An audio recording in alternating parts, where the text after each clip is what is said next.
Good morning, I'm Simon Gatt for Finance Malta here at the Malta Financial Services Authority. I'm speaking to its chairman, Professor Joseph Bannister. Good morning, Professor Bannister. Good morning.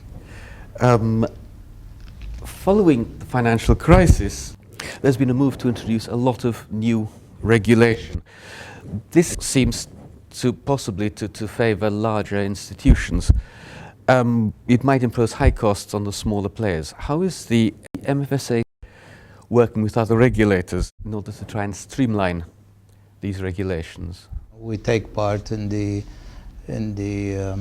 debates and in the decisions, obviously, both at working party level and at the authority level. So essentially, it's nothing that is being imposed. We know what's coming, and we just plan ahead. I don't think it's a question of cost on the big industry and on the small industry. There is a question of relativity and on the activities they are doing. So if you're not doing certain things, then obviously you don't have to carry out that compliance. So it's not a question of cost. The MFSA had foreseen this coming way back since the crisis and the De La Rosière report, and actually had restructured itself to create more supervision, so the supervisors act more as supervisors. At the same time, financial services are continually becoming more and more complex. Within single products, sometimes include elements of different branches of financial services. This presumably introduces new types of risk and different forms of risk. Is the MFSA well structured enough to deal with this sort of? Well, as I said, the supervisors now do solely supervision. They are not doing authorization or regulatory development. The issue with the products is still a cultural issue, not a question of Malta, not a question of Europe. It's a bit of a worldwide culture. The complexity was more on the banking side. Traditionally, we've always looked at banks as a whole, institution as a whole, as to whether they pose systemic risk or not. But then banks started selling these products and repackaging these products and whatnot. And consumers obviously just buy these products without knowing exactly what they are.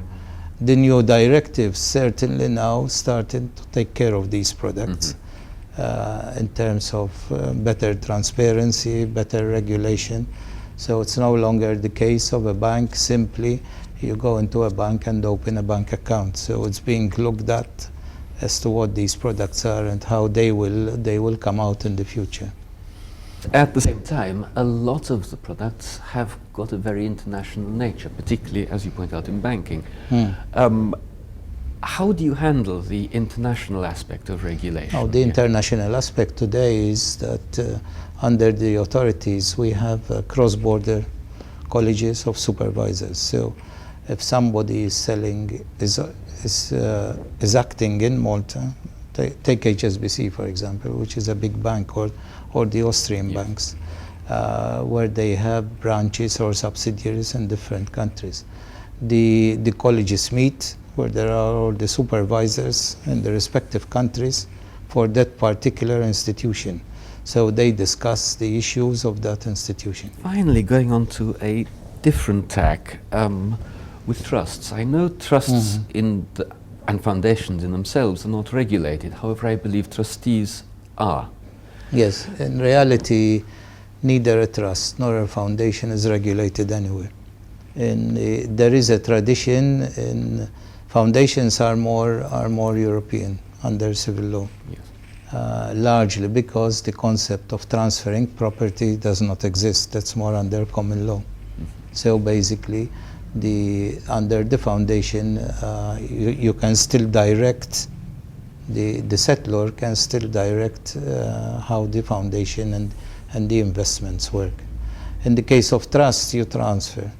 Now, traditionally, these used to be registered with the regulator. This is registered, but not no, regulated you don't or regulate. authorized. That's right. No, just registered. The concept in Malta is that, well, You can have a private trust which is not registered anywhere. Yeah. But a trust can be registered with the authorities. So there's no need for the trust to be registered with us. What is more important is that the trust and the foundation are seen as investment vehicles. Yeah. So basically the trustee or the foundation manager are treated like they are investment managers.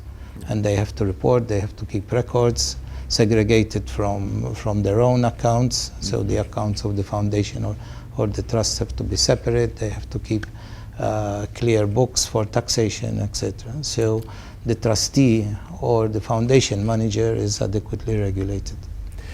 Right, so you concentrate basically on ensuring that the That's trustee right. At the moment, is trustworthy. there is a bit of a gap in the legislation because everybody is looking to family offices, and as yet we have no proper structure for the private trustee.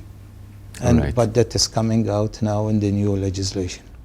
Thank you very much, Professor Bannister. Okay.